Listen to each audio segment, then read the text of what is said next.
lebih dari pemenang. Amin. Shalom Bapak Ibu, saudara sekalian terkasih, di dalam nama Tuhan Yesus Kristus, apa kabar?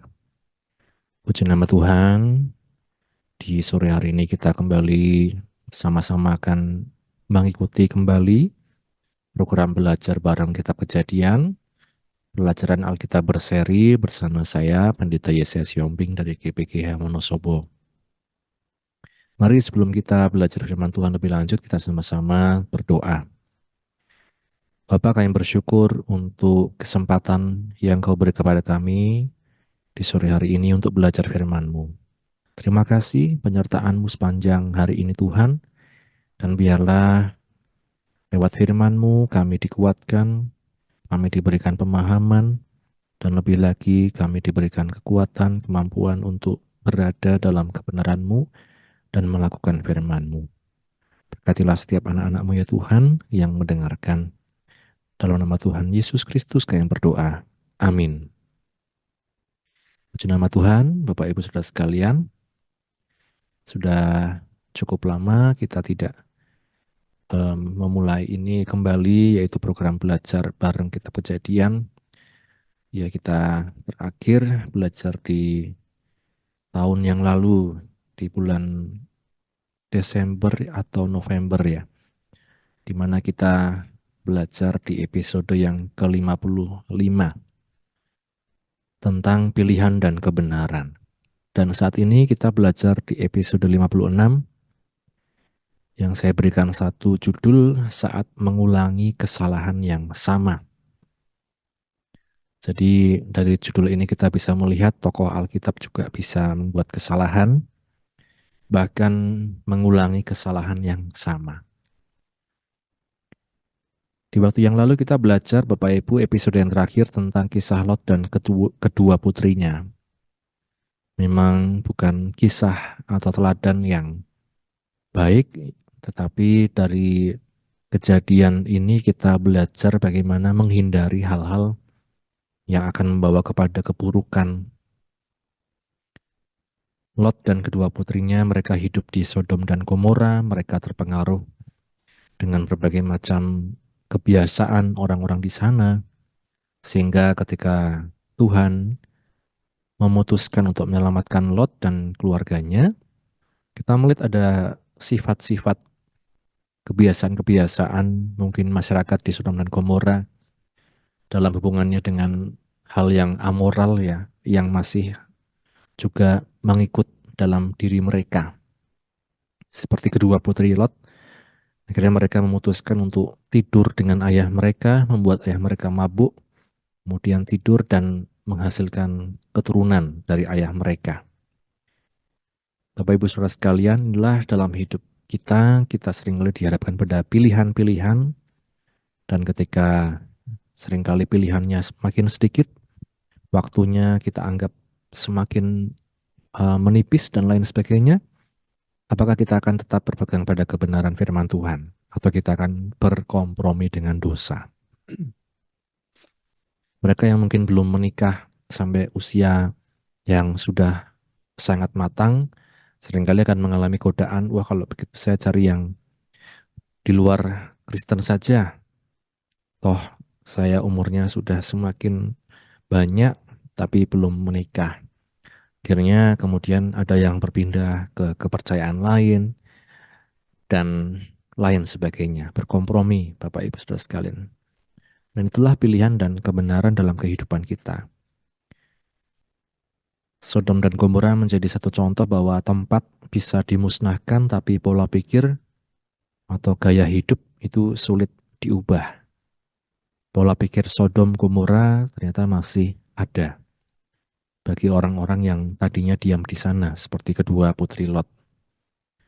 Ini tidak mudah karena dalam hidup kita, Bapak Ibu, ketika kita berinteraksi dengan teman-teman, lingkungan sosial kita, seringkali saling mempengaruhi, baik itu yang positif, baik itu yang tidak sesuai firman Tuhan. Dan itu membentuk pola pikir maupun gaya hidup kita. Maka hanya dengan pembaharuan oleh Roh Kudus melalui firman Tuhan, satu hal yang bisa diubah dalam hidup kita adalah pola pikir. Tidak mudah, tapi kita melihat itu bisa berubah ketika anugerah Tuhan itu yang dikatakan mengubahkan kita. Contoh lagi, tempat prostitusi di Surabaya yang sangat terkenal zaman dulu, Gang Doli, Bapak Ibu. Ditutup, dilarang aktivitasnya dan lain sebagainya. Tapi kita lihat justru prostitusi tetap marak yang justru menyasar hotel-hotel dan lain sebagainya. Bapak Ibu Saudara sekalian, inilah kita melihat pola pikir dan gaya hidup memang tidak mudah diubah ketika kita berada di lingkungan di mana mereka tidak mempedulikan apa yang menjadi kebenaran firman Tuhan. Dan saat ini kita belajar di kisah selanjutnya bagaimana ada seorang tokoh bernama Abraham, ya, tokoh sentral dalam kitab Kejadian. Salah satunya adalah Abraham yang mengulangi kesalahan. Di Kejadian pasal 20 kita akan membaca bersama-sama Kejadian pasal yang ke-20 mulai dari ayat 1 akan saya bacakan. Lalu Abraham berangkat dari situ ke tanah Negeb dan ia menetap antara Kades dan Syur. Ia tinggal di Gerar sebagai orang asing. Oleh karena Abraham telah mengatakan tentang Sara istrinya, dia saudaraku, maka Abimelek Raja Gerar menyuruh mengambil Sara. Tetapi pada waktu malam Allah datang kepada Abimelek dalam suatu mimpi serta berfirman kepadanya, engkau harus mati oleh karena perempuan yang telah kau ambil itu, sebab ia sudah bersuami. Adapun Abimelek belum menghampiri Sara. Berkatalah ia, Tuhan, apakah engkau membunuh bangsa yang tidak bersalah? Bukankah orang itu sendiri mengatakan kepadaku, dia saudaraku, dan perempuan itu sendiri telah mengatakan, ia saudaraku. Jadi hal ini kulakukan dengan hati yang tulus dan dengan tangan yang suci. Lalu berfirmanlah Allah kepadanya dalam mimpi, aku tahu juga bahwa engkau telah melakukan hal itu dengan hati yang tulus. Maka aku pun telah mencegah engkau untuk berbuat dosa terhadap aku. Sebab itu aku tidak membiarkan engkau menjamah dia. Jadi sekarang kembalikanlah istri orang itu, sebab dia seorang nabi. Ia akan berdoa untuk engkau, maka engkau tetap hidup. Tetapi jika engkau tidak mengembalikan dia, ketahuilah, engkau pasti mati, engkau dan semua orang yang bersama-sama dengan engkau. Keesokan harinya, pagi-pagi Abimelek memanggil semua hambanya dan memberitahukan seluruh peristiwa itu kepada orang-orang, kepada mereka. Lalu sangat takutlah orang-orang itu. Kemudian Abimelek memanggil Abraham dan berkata kepadanya, perbuatan apakah yang kau lakukan ini terhadap kami? Dan kesalahan apakah yang kulakukan terhadap engkau? Sehingga engkau mendatangkan dosa besar atas diriku dan kerajaanku. Engkau telah berbuat hal-hal yang tidak patut kepadaku. Lagi kata Abimelek kepada Abraham, apakah maksudmu maka engkau melakukan hal ini? Lalu Abraham berkata, aku berpikir, takut akan Allah tidak ada di tempat ini. Tentulah aku akan dibunuh karena istriku. Lagi pula ia benar-benar saudaraku, anak ayahku. Hanya bukan anak ibuku, tapi kemudian ia menjadi istriku. Ketika Allah menyuruh aku mengembara keluar dari rumah ayahku, berkatalah aku kepada istriku, tunjukkanlah kasihmu kepadaku, yakni katakanlah tentang aku di tiap-tiap tempat di mana kita tiba, iya saudaraku. Kemudian Abimelek mengambil kambing domba dan lembu sapi, hamba laki-laki dan perempuan, lalu memberikan semuanya itu kepada Abraham. Sara istri Abraham juga dikembalikannya kepadanya. Dan Abimelek berkata, negeri ini terbuka untuk engkau, menetaplah di mana engkau suka. Lalu katanya kepada Sara, telah kuberikan kepada saudaramu 1.000 sikal perak. Itulah bukti kesucianmu bagi semua orang yang bersama-sama dengan engkau, maka dalam segala hal engkau dibenarkan. Lalu Abraham berdoa kepada Allah dan Allah menyembuhkan Abimelek dan istrinya dan budak-budaknya perempuan sehingga mereka melahirkan anak. Sebab tadinya Tuhan telah menutup kandungan setiap perempuan di istana Abimelek karena Sara istri Abraham itu. Amin. Berbahagia setiap kita yang baca, mendengar, dan juga yang melakukan firman Tuhan. Bapak Ibu Saudara sekalian, kita melihat satu kejadian setelah peristiwa Sodom dan Gomora.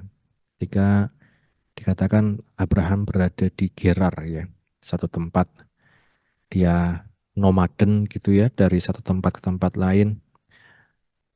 Dan kita melihat Bapak Ibu Saudara sekalian dia berbicara kepada Sarah seperti yang dikatakan tadi, kalau ada orang tanya engkau siapa, katakanlah engkau saudaraku.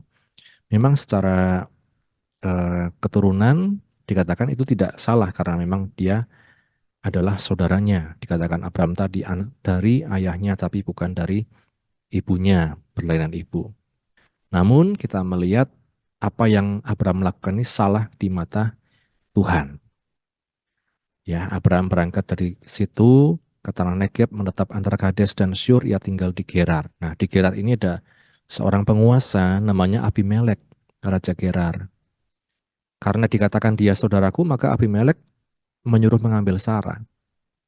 Tapi secara singkat kita lihat kemudian Allah datang kepada Abimelek dalam mimpi, dalam tanda kutip mengancam, kamu akan mati kalau kamu ambil perempuan itu, sebab ia sudah bersuami.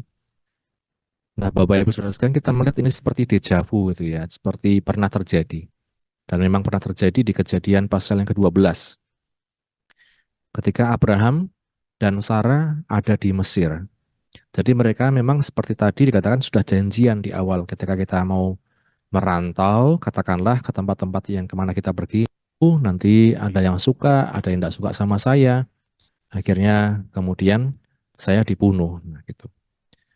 Ayat 11 ya, Kejadian 12 ayat 11. Pada waktu ia akan masuk ke Mesir, berkatalah ia kepada Sarai, istri cantik parasnya. Apabila orang Mesir melihat engkau, hendaklah engkau berkata, itu istrinya, dan mereka berkata itu istrinya, jadi mereka akan membunuh aku dan membiarkan engkau hidup. Ini ketakutan Abraham. Katakanlah engkau adikku supaya aku diperlakukan mereka dengan baik karena engkau dan aku dibiarkan hidup oleh sebab engkau. Dan kita lihat Bapak Ibu Saudara sekalian, endingnya juga sama. Tuhan menimpakan tulah yang hebat kepada Firaun, demikian juga kepada seisi istananya karena Sarai istri Abraham itu. Akhirnya ya kita melihat bagaimana Firaun memerintahkan kepada beberapa orang mengantarkan Abraham pergi bersama-sama istrinya dan segala kepunyaannya. Dua peristiwa yang hampir sama, Bapak Ibu Saudara sekalian, yang satu di Mesir, yang satu di Gerar. Artinya apa? Memang meskipun sudah pernah dibela Tuhan, meskipun sudah tahu bahwa yang dilakukan itu tidak benar di hadapan Tuhan, tapi Abraham tetap mengulangi kesalahan yang sama. Di awal tadi saya katakan bahwa Alkitab menampilkan tokoh-tokohnya secara jujur.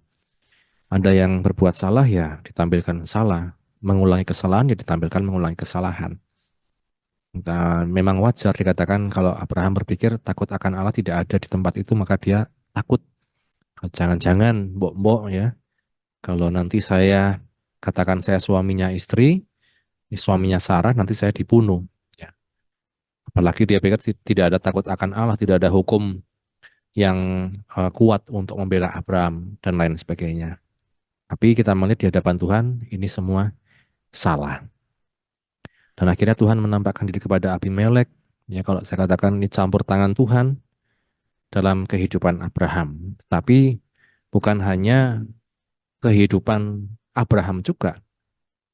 Setidaknya ada tiga tokoh di sini bagaimana Tuhan ingin menyelamatkan ketiganya. Yang pertama Abraham. Yang kedua Sarah. Yang ketiga adalah Abimelek. Bapak Ibu kalau kita lihat bukan hanya Abraham dan Sarah yang diselamatkan dari kesalahan mereka, tetapi Abimelek juga. Kenapa Bapak Ibu? Seperti yang dikatakan tadi, bahwa Abimelek ini orang yang tulus hati. Ini menarik ya. Mungkin tokoh ini tidak terlalu sering kita mengerti, tokoh ini tidak selalu kita ketahui, tetapi kemudian kita melihat apa yang Tuhan katakan. Ya. Ayat yang ke-6.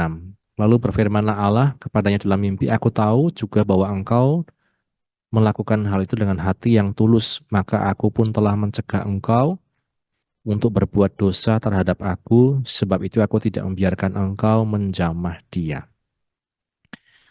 Pernahkah Bapak Ibu Saudara sekali mengalami hal-hal seperti ini?